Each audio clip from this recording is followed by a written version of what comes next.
Bonsoir à tous les amis, j'espère que vous allez bien. Donc ça me fait plaisir de vous avoir avec moi. Je vous remercie pour votre soutien. Là pour le moment il y a 1005 abonnés dans la chaîne. Donc merci à tous, hein. Ça me fait très plaisir. Je vais encore vous partager du contenu qui j'espère va vous intéresser. Donc aujourd'hui on va voir quelques exercices très simples, très doux de mobilité articulaire. Donc je vais l'appeler exercice de mobilité articulaire euh, douce parce que je pense qu'en force, on risque pas d'avoir grand-chose quand on parle de réadaptation. En tout cas pour commencer. Parce que comme je vous le dis souvent, il faut être mobile avant d'être fort. Et tant que je suis pas mobile, eh ben forcément je peux pas charger. Parce que je vous ai dit, une réadaptation, il y a 3 étapes. On relâche, on renforce, on réadapte. On mobilise, on active, on intègre. On mobilise, on guérit les tissus, on crée de l'espace, puis on peut activer le muscle, c'est-à-dire faire ce contact muscle-cerveau, puis enfin on peut intégrer le muscle dans un schéma moteur un peu plus complexe, vous comprenez? On active le muscle, c'est-à-dire on fait de l'hypertrophie, on crée de la masse, et enfin seulement je peux faire de l'hypertrophie fonctionnelle. Et j'intègre cette masse dans mon schéma moteur pour en devenir un nouveau schéma moteur de référence. Et donc un bon, cette fois. Vous comprenez? Je vous ai dit que quand il y a une douleur, le cerveau il met en place une stratégie d'évitement de la douleur. Le cerveau va toujours chercher la posture la plus économique possible. Et avoir mal, il ne veut pas. Ça lui fait dépenser trop d'énergie.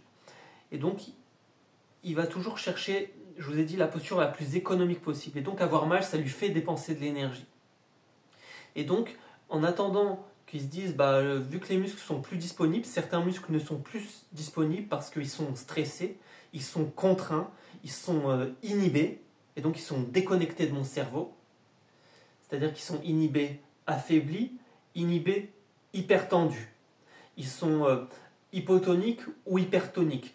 Donc, même si, en général, quand c'est hypertonique, il ne parle pas vraiment d'inhibition, mais en vrai, c'est le cas. Parce que on est sur un phénomène de spasticité, c'est-à-dire une exagération des réflexes tendineux et proprioceptifs. C'est que je vous ai dit que s'il y a des points triggers, que ce soit les fibres de musculaires ou de type 1 ou 2 qui sont touchés, ils vont devenir hypertoniques. Pardon.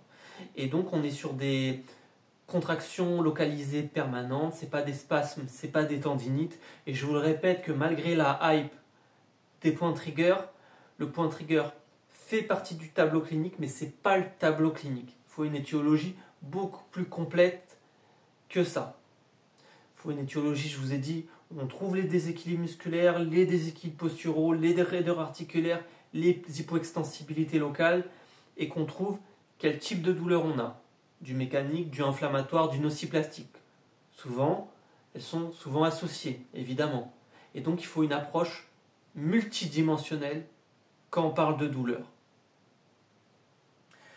Donc, c'est ça, c'est que vous comprenez que quand j'ai mal, mon cerveau il met en place une stratégie d'évitement de la douleur parce qu'il ne veut pas avoir mal, donc il recrute d'autres muscles, et ces nouveaux muscles, ils finissent par devenir le nouveau schéma moteur de référence pour faire face à cette contrainte. Tu vois ce que je veux dire? Et donc, même si ce n'est pas le bon schéma moteur, ça devient le nouveau que j'ai intégré. Parce que la cause sous-jacente, elle n'est pas traitée. L'étiologie sous-jacente, elle n'est pas évaluée. Et forcément, il n'y a que 4 causes possibles quand on parle de douleur, d'origine fonctionnelle. Je vous les ai dites. Déséquilibre musculaire, déséquilibre postural, raideur articulaire, hypoextensibilité locale. Donc,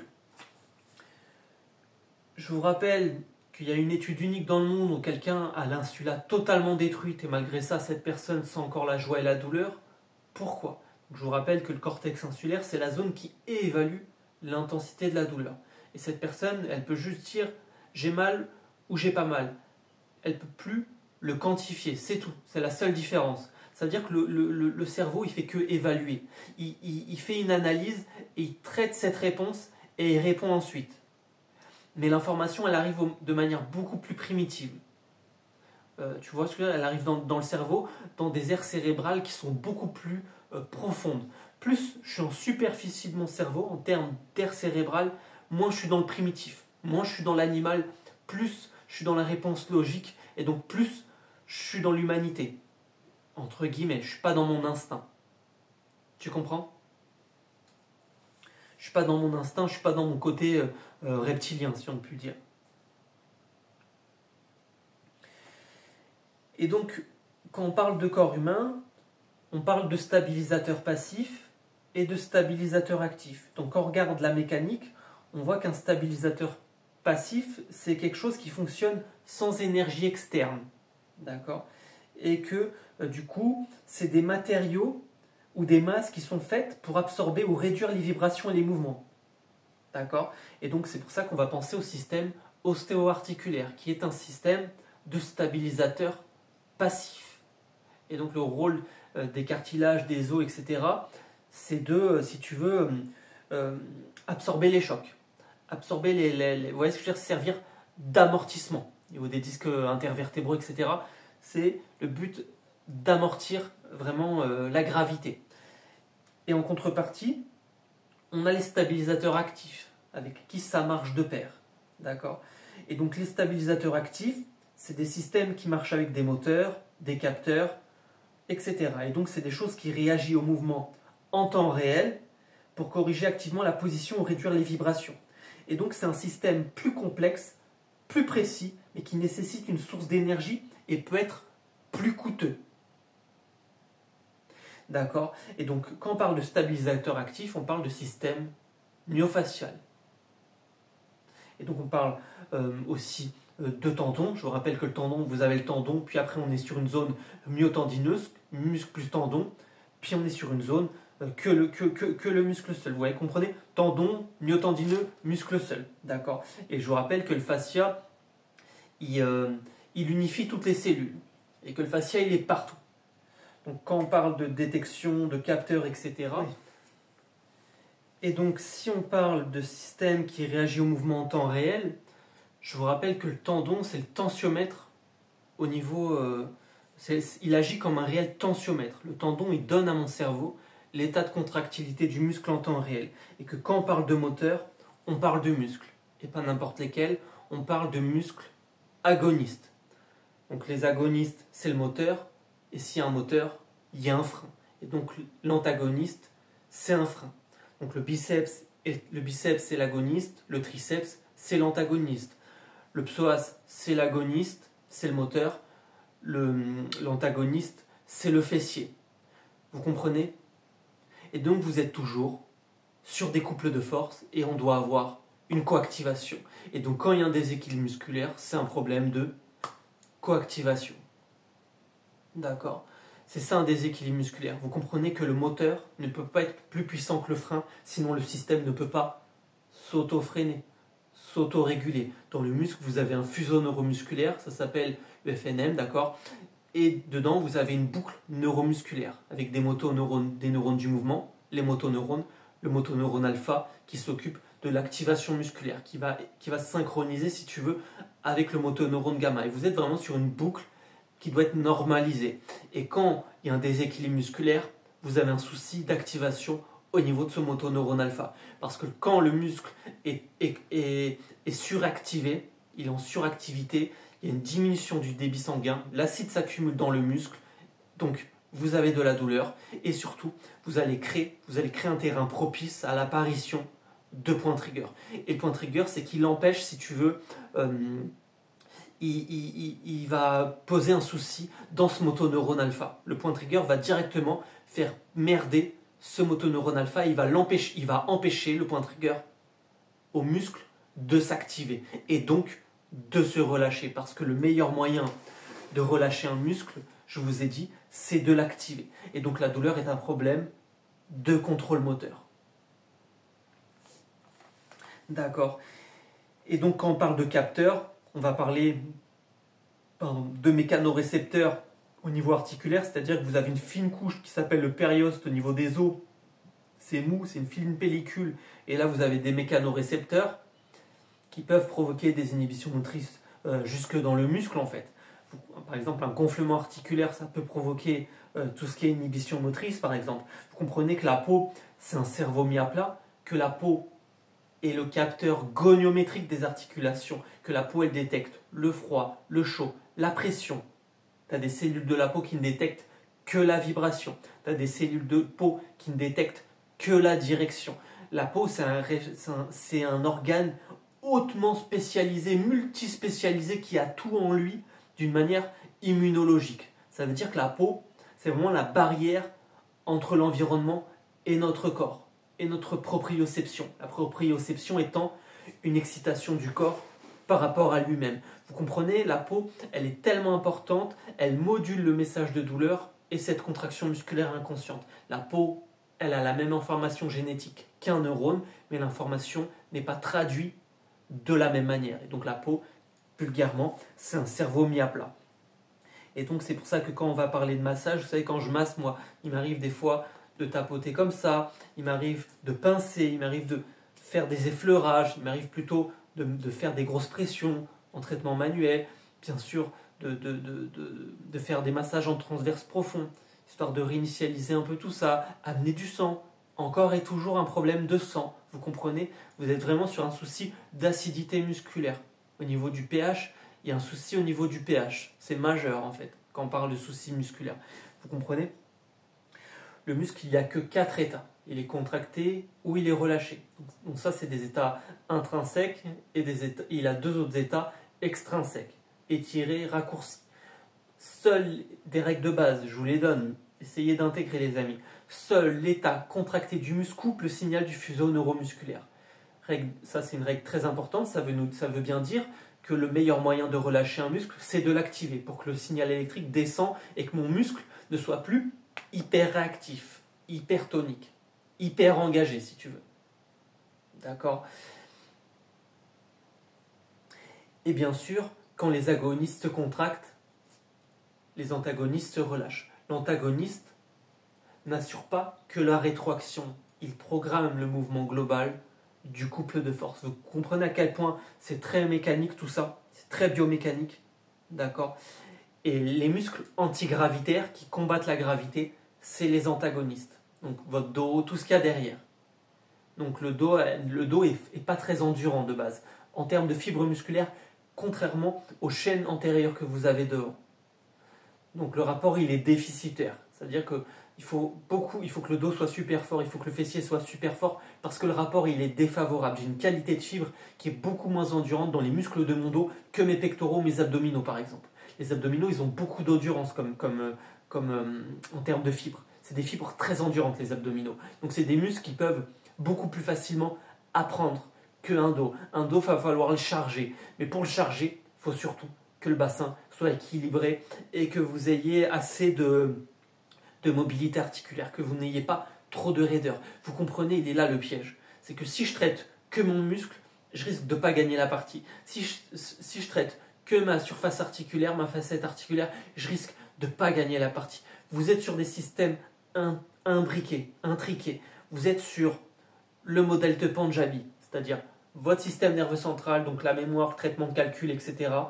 Vous êtes sur le système myofacial, donc le système de la force, stabilisateur actif, et vous êtes sur le système osto-articulaire, stabilisateur passif, le système de la structure. Donc les muscles, on est sur la fonction, les os, on est plus sur la structure, le système osto-articulaire, on est plus sur la structure, mais ces deux-là s'inter-influencent. Et le système nerveux central, il est au courant de tout, parce que le cerveau contrôle la longueur, tension des muscles autour de l'articulation de manière permanente.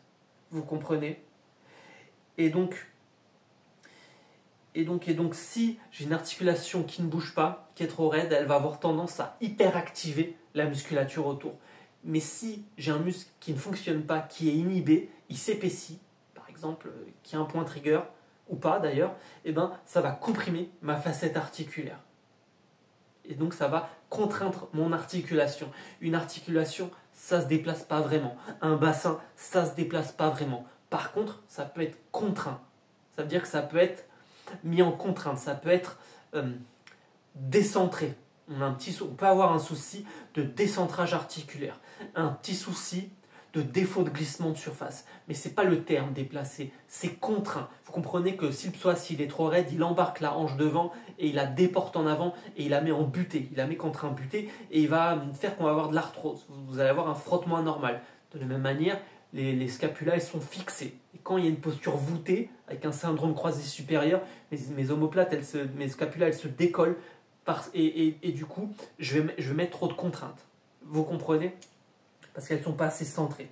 Donc si on comparait ces notions mécaniques en termes de muscles, les muscles, c'est des tissus mous et contractiles qui permettent de se mouvoir en se contractant et en se relâchant. Donc comme c'est des moteurs, ils ont besoin d'énergie. Donc ce n'est pas de l'essence, mais c'est de l'ATP. Et le point trigger est une crise énergétique de l'ATP. L'ATP est la pile chimique de la cellule. Donc quand on parle de douleur, on parle de chronique, on parle de point trigger et on parle d'énergie. On parle de crise énergétique d'énergie. Et du coup, ils sont riches en vaisseaux sanguins. Et du coup, ils nécessitent de l'oxygène pour fonctionner. Parce que l'oxygène capte l'information nerveuse et le sang la redistribue. Quand vous avez un point trigger, il n'y a plus d'oxygène. Vous êtes dans une hypoxie locale, c'est-à-dire une petite bulle de 2-3 mm où l'oxygène ne passe pas. Et donc, l'influx nerveux ne passe pas et donc je ne peux pas activer mon muscle pour le travailler. Donc le point trigger, ça peut empêcher un travail, en vrai, mais il faut relâcher, il faut renforcer, il faut renforcer, il faut relâcher. Vous comprenez ? C'est que je peux masser un point trigger, mais je ne vais pas le lâcher forcément. Il va revenir parce que je ne vais pas profiter. Vous comprenez ? C'est que tant que le muscle, je ne peux pas le contracter au niveau maximum, qu'il n'a pas cette force, il ne peut pas se relâcher sur lui-même. Vous comprenez que la vitesse de contraction du muscle change sa force. Et quand un muscle est douloureux, il est déconnecté de mon cerveau, il ne se coordonne pas correctement avec les autres chaînes musculaires, dans la bonne synergie, et il a du retard. Et ce retard change sa force. Et ce changement de force fait que je ne vais pas pouvoir me contracter suffisamment pour me relâcher sur moi-même, parce que le muscle a un effet rebond. Et donc, la qualité de la contraction va permettre le relâchement complet du muscle. D'accord ? Donc le meilleur moyen de relâcher un muscle, c'est de l'activer. Donc les os, par contre, c'est des structures qui sont rigides, constituées de tissus osseux. Donc comme je vous l'ai dit, c'est un soutien qui est structurel. Et du coup, vous êtes sur des points d'ancrage en fait avec les muscles, permettant ainsi le mouvement, c'est-à-dire des leviers osseux. D'accord ? Donc ils contiennent du calcium, du phosphore, etc. Ok. Donc vous comprenez que vous êtes vraiment sur une symbiose pour permettre des mouvements fluides, mais donner aussi au corps sa forme et sa force. Vous comprenez ? Il faut être mobile, mais stable en même temps. Donc il faut être souple, mais pas trop non plus, parce qu'il faut être stable. Donc il faut être ni trop raide, ni trop souple. Il faut être stable. Donc le meilleur moyen d'être stable, c'est de répartir les charges de manière le plus homogène possible. Donc je vous ai déjà montré une vidéo d'automassage, je vous ai déjà montré pas mal d'exercices, je vous en remontrerai. Et là, c'est vraiment des exercices de mobilité articulaire très doux pour vous permettre de bosser mieux la musculature, en essayant de reprendre de redonner confiance au cerveau en disant je peux aller dans cette amplitude, je peux aller dans ce mouvement. D'accord ? Je vous rappelle que une immobilisation forcée, c'est un stress. Et donc quand le corps a mal, il est stressé, le muscle ne bouge pas, il est figé. Vous avez vraiment un muscle figé, un cerveau figé. C'est ça la dissociation cognitive. C'est ça la sensibilisation centrale. Si j'ai un animal, je le mets en immobilisation forcée, il stresse, de la même manière que n'importe quel autre stress, vous comprenez ? Si on ne bouge pas, le cerveau ne sait pas qu'il existe, il stresse. Parce qu'il n'a pas les bonnes informations périphériques. Bouger pour lui, ça veut dire vivre, survivre, aller chercher la nourriture, parler avec mes congénères, boire, voir la lumière, sentir le soleil, etc. Le mouvement, c'est la vie. Donc un corps qui ne bouge pas, c'est un cerveau qui stresse. Parce que, vous comprenez ? Parce que pour lui, c'est une immobilisation forcée. C'est pour ça que la prison, ça ne soit une personne. Parce qu'on est face à des gens qui sont déjà immobilisés dans leur tête pour commettre des actes aussi répréhensibles. Et donc le fait de les immobiliser physiquement et le fait de ne pas varier les interactions sociales, ça ne les rend pas plus intelligents. Donc ça ne les rend pas moins dangereux. Vous comprenez que vraiment vous êtes sur ce truc-là Vous êtes sur un modèle biopsychosocial. Donc l'hippocampe, dans mon cerveau, dedans vous avez des neurones lieux qui retiennent le nom des lieux. Et l'hippocampe, c'est la mémoire de la spatialisation et du déplacement, mais aussi la liaison de tous les souvenirs. Et donc forcément, l'hippocampe va conditionner un comportement. Et quand je parle de comportement locomoteur, de mouvement, mais je parle aussi de comportement social. Vous comprenez que les neurones miroirs, c'est les neurones de l'empathie, l'altruisme, le langage, mais c'est aussi eux qui s'allument quand je fais un mouvement. Quand je fais un mouvement, quand j'ai l'intention de le faire ou quand je vois quelqu'un faire ce mouvement. C'est comme si c'est moi je le fais, ce mouvement, à un certain pourcentage, même si c'est quelqu'un d'autre que j'observe. Vous êtes sur ces neurones du mimétisme.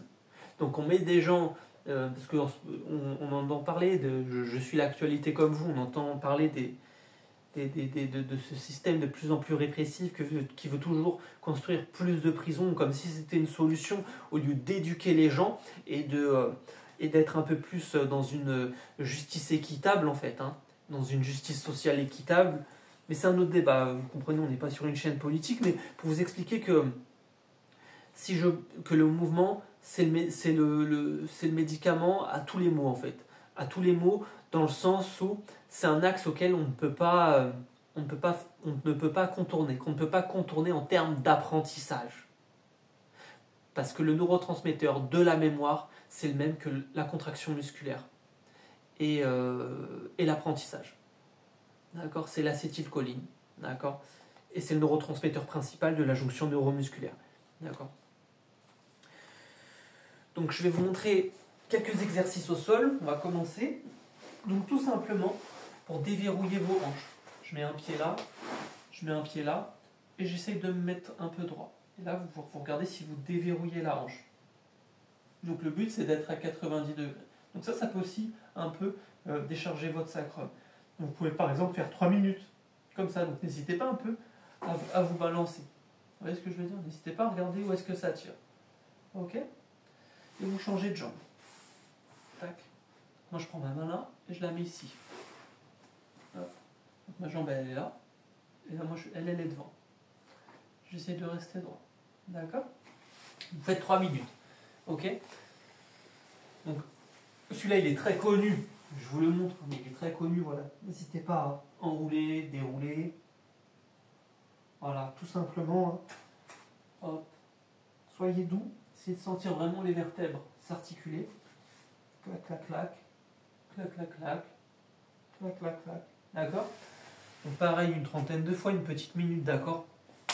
Tout ce qui est chat-chien, d'accord? Exercice de respiration de base. Je vous l'ai déjà montré celui-là.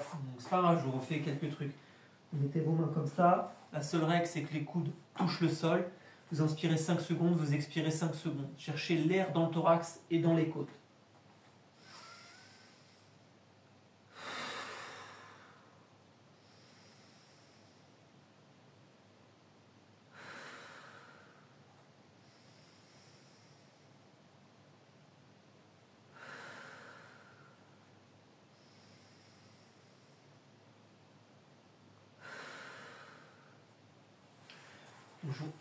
L'inspiration, vous la forcez jamais. Pensez à... Donc vous le faites entre 3 et 5 fois. Je vous conseille de faire 3-5 cycles respiratoires par jour. Ça va suffire. D'accord? D'accord? Donc celui-là, je sais que vous le connaissez. Moi, je suis pas fan. Vous voyez? Je suis comme ça et tout. Moi, je suis pas fan. Si vraiment vous tenez à le faire, faites-le sur les coudes plutôt. C'est un peu plus soft. Vous pouvez aussi rentrer la tête comme ça et serrer le fessier. Essayez d'avancer le sternum en même temps. Pour décompresser un peu la colonne. Celui-là, je vous l'avais déjà montré. Donc voilà. Celui-là, vous connaissez, hein, cette posture de yoga qui est très connue. Si vous voulez un peu bosser votre psoas, de vous rappeler, je vous invite à regarder mes anciennes vidéos qui sont complètes. Hop, là, vous bossez votre psoas en flexion. Tac, tac, tac, tac. Donc vous bloquez bien vos mains en haut pour pas que vous cherchiez l'équilibre, pour vous fixer, pour vous stabiliser. Donc en flexion, en rotation aussi. Là, vous cherchez aussi le psoas en rotation. Hop, hop. D'accord? D'accord? Pour votre fessier, vous vous rappelez, je suis comme ça, je plie ma jambe, là je m'en sers de butée et je lève. Je reste quelques secondes, je redescends, je redescends, je redescends et je relâche et je redémarre. Là, vous musclez votre fessier. Très important le fessier. D'accord? hop, hop, hop. Et donc vous travaillez vos abducteurs. Hop, hop. Vous regardez votre jambe. Hein. Le mieux c'est de faire un tempo avec. Tu sais, je vous avais dit mettre un métronome avec. Et que vous bougiez que 1 sur 2 ou 1 sur 3. Tac, que ce soit pas vous qui décidiez. D'accord. Donc vos adducteurs, très doucement, vous mettez comme ça et vous écartez vos jambes doucement. Je suis comme ça et là vous me faites un peu de mobilité. Ouais, je vous ai dit c'était très doux. Hein. Je vous montre des trucs très doux dans cette vidéo. Donc vous vous inspirez, vous prenez ce qui vous intéresse, il n'y a aucune galère. Tac, d'accord. Celui-là il est moins connu mais je trouve qu'il est intéressant. Prenez vos 2 jambes, vous les mettez contre votre poitrine et vous faites, tu sais, comme ça s'appelle le rocking chair, tu sais, c'est comme les chaises des vieux là, tu vois, les chaises des personnes âgées, excuse-moi, hein, qui se balancent, ou aussi les petits chevaux là. Donc vous mettez vos mains comme ça, vous rentrez votre tête, et voilà. Et là, ça s'appelle le rocking chair. Donc ça peut être intéressant aussi. Hein.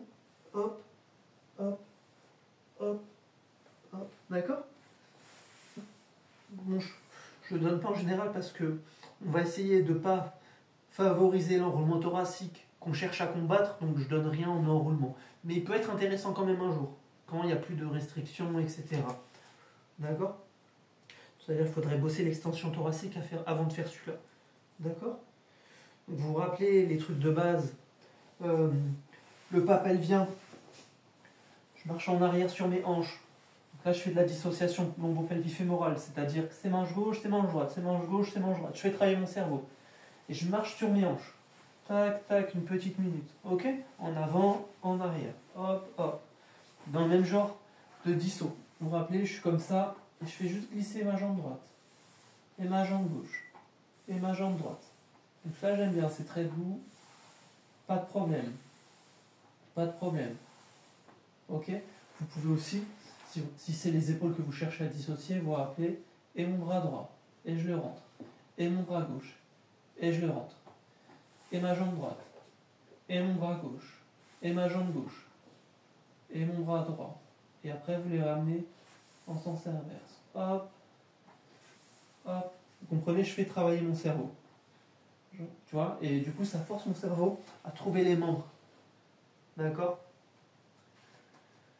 Ok, donc pour votre hanche, vous pouvez aussi faire celui-là. Je suis comme ça, comme tout à l'heure, mais là, vous levez votre hanche. Là, vous travaillez vos rotateurs de hanche.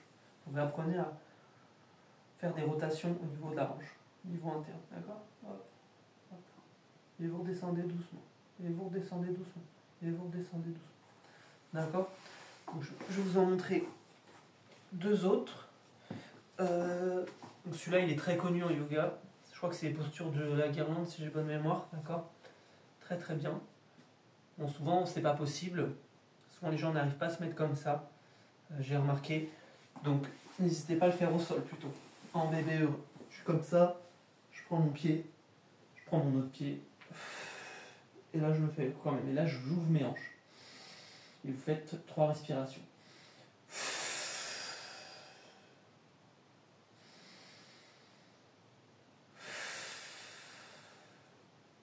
D'accord. Donc ça peut faire du bien à vos lombaires. Hop, et vous relâchez doucement. D'accord. Et systématiquement, prérequis, reprendre la conscience de ça lors de lombaires. Vous vous rappelez, votre cerveau, il doit savoir que votre bas du dos, il est là. Il faut que je sois cambré, ni trop, ni pas assez. Hop, je cambre, je décambre. Je cambre, je décambre. Je cambre, je décambre. Des tout petits morceaux. Des tout petits mouvements. Pensez à bien sentir vos vertèbres. Clac, clac, clac. Clac, clac, clac. Clac, clac, clac. Clac, clac, clac. Clac, clac, clac. Clac, clac, clac. Je cambre, je décambre. On fait version, rétroversion. Ok. Ok. Je vais vous en montrer 2 autres et après on va s'asseoir. Donc je vais lever un peu la caméra. Hop. Ok. Donc ça c'est plus pour vos côtes. Donc je mets un pied derrière, regardez comment il est. Et lui je le mets là comme ça. Hop. Et je vais doucement. Hop. Hop. Et je vais doucement. et je fais une petite rotation. Vous comprenez? Je vous le fais de place, je vous le fais de l'autre côté de face, je suis comme ça.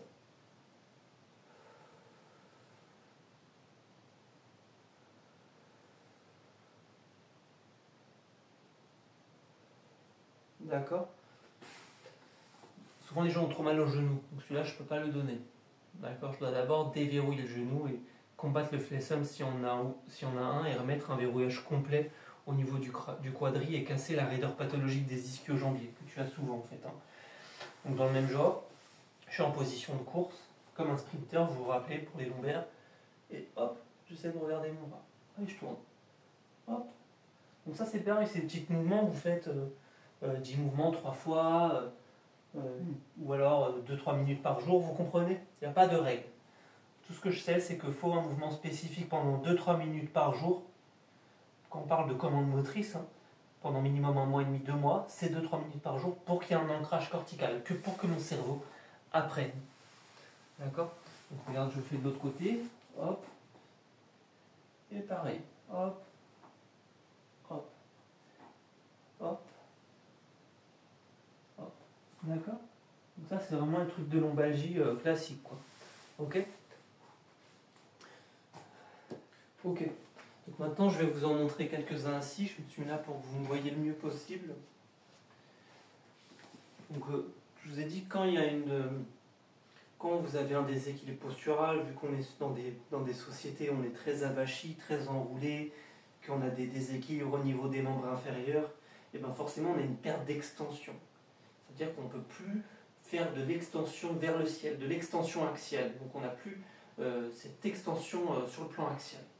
Parce qu'on a une jambe qui va passer en arrière, donc on a une perte d'extension de hanche en général, et on a une perte d'extension thoracique, c'est-à-dire que j'ai perdu ma capacité à me pencher en arrière. Et tout ça, vu que ma jambe va passer en arrière, que mon thorax va passer en arrière, et ben j'arrive plus à m'auto-agrandir. Donc je vous avais fait une petite vidéo s'auto-agrandir, que je vous invite à regarder, mais en tout cas ce qui est essentiel, le but d'une réadaptation, en tout cas, c'est de reprendre de l'extension vers le ciel, sur le plan axial. Donc il faut réapprendre à s'auto-agrandir. Donc quand vous vous asseyez sur la partie basse des fesses au niveau des ischions. Vous voyez, souvent les gens qui ont le bassin déséquilibré, ils ont tendance à s'asseoir sur la partie haute. Donc n'hésitez pas à mettre vos mains vraiment sous vos fesses, sous les ischions. On parle de s'asseoir dans ses hanches. Donc c'est des mouvements que vous allez pouvoir reprendre en squat par exemple. D'accord? Mais commencez par déjà vous asseoir sur une chaise avant de penser en squat. Vous comprenez, on va vers la verticalité progressivement.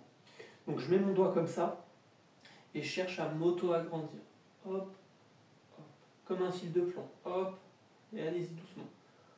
Hop, et je m'auto-agrandis. Si vous voyez que c'est OK, n'hésitez pas à hop, et vous bloquez. Vous faites un étirement. 30 secondes comme ça. Et vous êtes super droit, super aligné, sur le plan axial. Comme si j'étais contre un mur mais je suis assis. Vous comprenez? Par exemple, je sais que si vous avez un Swiss ball, un ballon de femme enceinte, là, d'accord, vous vous asseyez dessus, vous asseyez dessus, vous vous mettez contre le mur et vous étirez vos bras comme ça contre le mur, bassin assis sur votre Swiss ball, et comme ça vous travaillez de l'extension thoracique. D'accord. Bon, en vrai, on peut le faire au sol. Donc, je vous montrerai une vidéo où vous allez faire de l'extension thoracique au sol. Je vous en ai déjà montré une, mais je vous ferai une numéro 2 avec des exercices encore plus doux et plus simples pour cette condition. Donc je suis sur ma chaise, je profite de ma chaise par exemple pour me pencher en arrière. Je fais comme une prière et, vous vous rappelez, je vais chercher mon extension thoracique. Hop, hop, et je me penche en arrière. Hop, ok, et je me penche en avant. Je descends doucement. Et je remonte doucement. Donc, contrairement à ce qu'on pense, un jour il va falloir se repencher en avant. Les gens qui ont mal au dos, on leur dit de ne pas se pencher en avant, bah si on peut. Il va falloir le faire un jour. Le dos, il a besoin de porter. Les tendons, ils aiment la charge. Plus je vais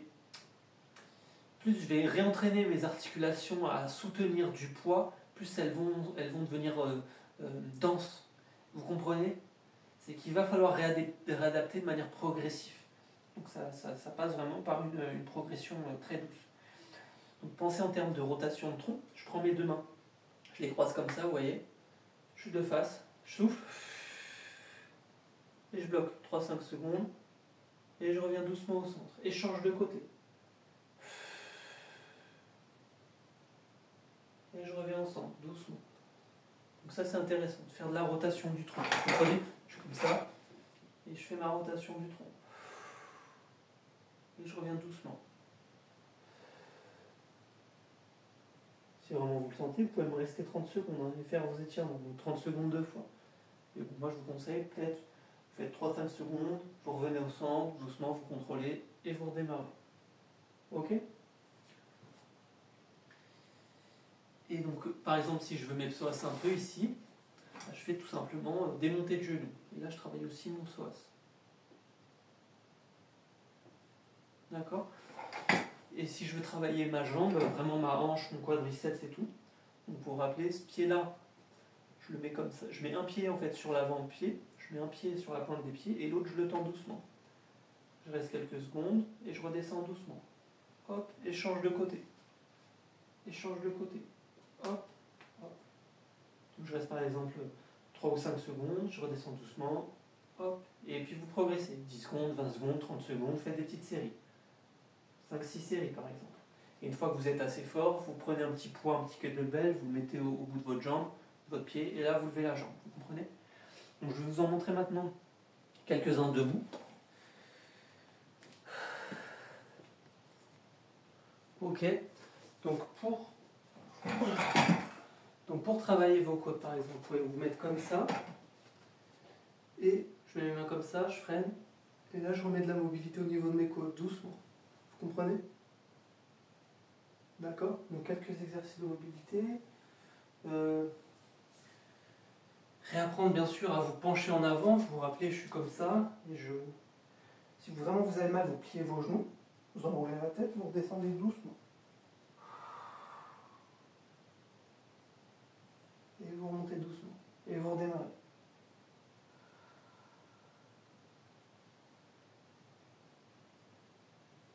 D'accord? Si vous pouvez le faire jambes tendues, vous le faites jambes tendues. Mais si vous avez mal au dos, vous pliez un peu légèrement les genoux. Donc ça, je vous avais fait une vidéo dessus, c'est le Jefferson Curl. Si vraiment vous voyez que c'est un exercice qui vous fait du bien, vous prenez un petit poids, 1 kg ou 2, vous le mettez devant, et là vous vous entraînez à remonter. D'accord? Pareil, si je me penche en avant, je me penche en arrière, entraînez-vous à vous pencher en arrière. D'accord? De manière latérale. Hop. Voilà. Donc ça c'est très bien. Flexion latérale. D'accord? Tout ce qui est charnière, je vous ai montré. Un exercice pour le dos. Hop. Hop.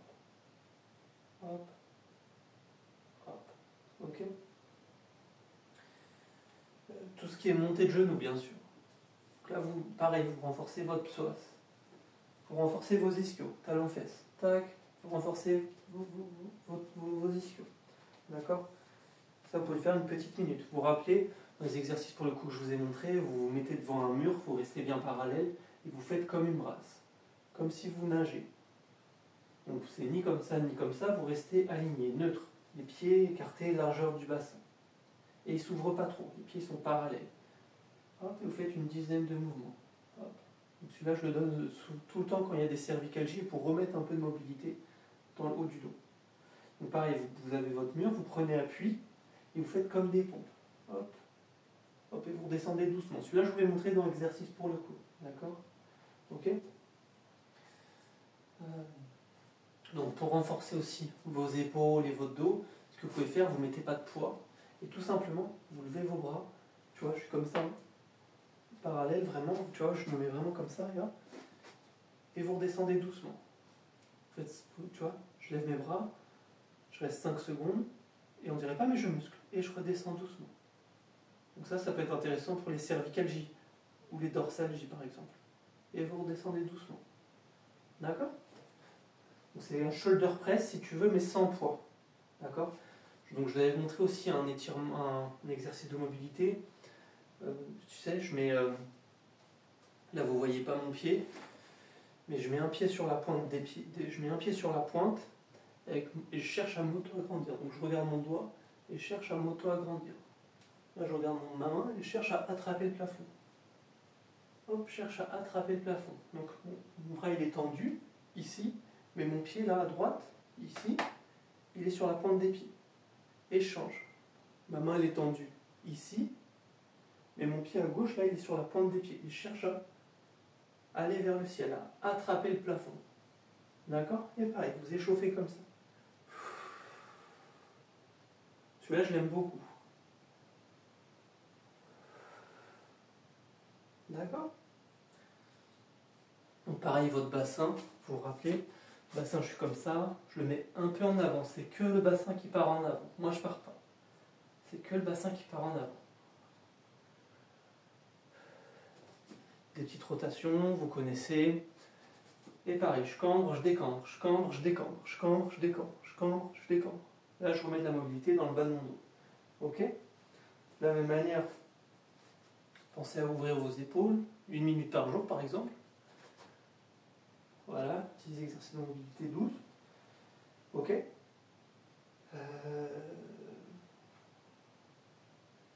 J'écris tellement mal, des fois j'arrive pas à me lire. Ah oui, n'hésitez pas à faire des petits cercles avec vos épaules. Voilà, à les enrouler dans un sens, puis dans l'autre. D'accord? Voilà. Donc, un exercice de mobilité, ça c'est pour vraiment tout ce qui est défilé thoraco-brachial. Donc je prends mes 2 poings, je les serre, je les mets en bas, et je monte comme ça, et je remonte. Et je cherche à m'auto-agrandir. Tu te rappelles? Quand je t'ai dit que j'étais sur la chaise et je cherche à m'auto-agrandir, c'est un peu ça. Vous cherchez à vous auto-agrandir. Donc ça, vous pouvez le faire debout, mais vous pouvez aussi le faire assis. Tu vois? Là, en vrai, vous travaillez vraiment votre thorax. Comme si vous vous auto-agrandissiez. D'accord? Donc un peu votre cou. Un peu votre cou, vous mettez votre doigt comme ça. Et c'est que le doigt qui part. C'est que, pardon, la tête qui part, comme un coq. Je suis un pigeon et je picore.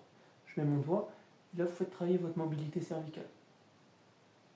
Donc comme ça, mais aussi en rétraction cervicale. Quand il y a un souci de cou, les gens ont souvent tendance à avoir une tête qui part trop en avant. Donc vous pouvez faire des petits exercices de rétraction cervicale. Je suis comme ça, je ramène mon menton 3-5 secondes et je relâche doucement. Je ramène mon menton 3-5 secondes, comme si je rentrais mon menton et je relâche doucement. D'accord? De la même manière au niveau thoracique, rétraction thoracique, vous êtes comme ça, vous fixez les omoplates en arrière 3-5 secondes et vous relâchez. Ça, vous pouvez le faire 10 fois par exemple, 3-5 secondes 10 fois. Vous les ramenez en arrière et vous relâchez. Vous les ramenez en arrière et vous relâchez. Là, vous musclez aussi le dos. D'accord? Et pour la hanche, je vous l'ai dit, vous êtes comme ça et vous faites un petit écart de hanche. Donc là, c'est vraiment pour les hanches. Donc pareil, 30 mouvements, une petite minute, un côté, et puis l'autre, écart de hanche. Truc basique, mobilité de hanche tous. Ok? Voilà, c'est des petits exercices. Il y en a plusieurs que vous connaissiez, hein, que je vous ai déjà montré dans mes anciennes vidéos. Mais voilà, donc je vous ferai de toute façon encore quelques vidéos d'exercices de base. Je vous ferai un petit rappel sur les contractions flash, sur les contractions, les contractés relâchés, c'est-à-dire les contractions isométriques. Je vous ferai sûrement quelques exercices au niveau de la sacro-iliaque, d'accord? Ça va vous aider, je pense. Je vous présenterai quelques outils antidouleurs, des trucs bêtes, hein, des petits outils antidouleurs au niveau de l'acupuncture sans aiguille, d'accord? Et voilà. Donc je vous remercie les amis, je vous fais des bisous. Je vous remercie pour vos abonnements, vos messages, vos commentaires, vos likes, etc. Donc je vous souhaite une très bonne soirée. Et je vous dis à bientôt.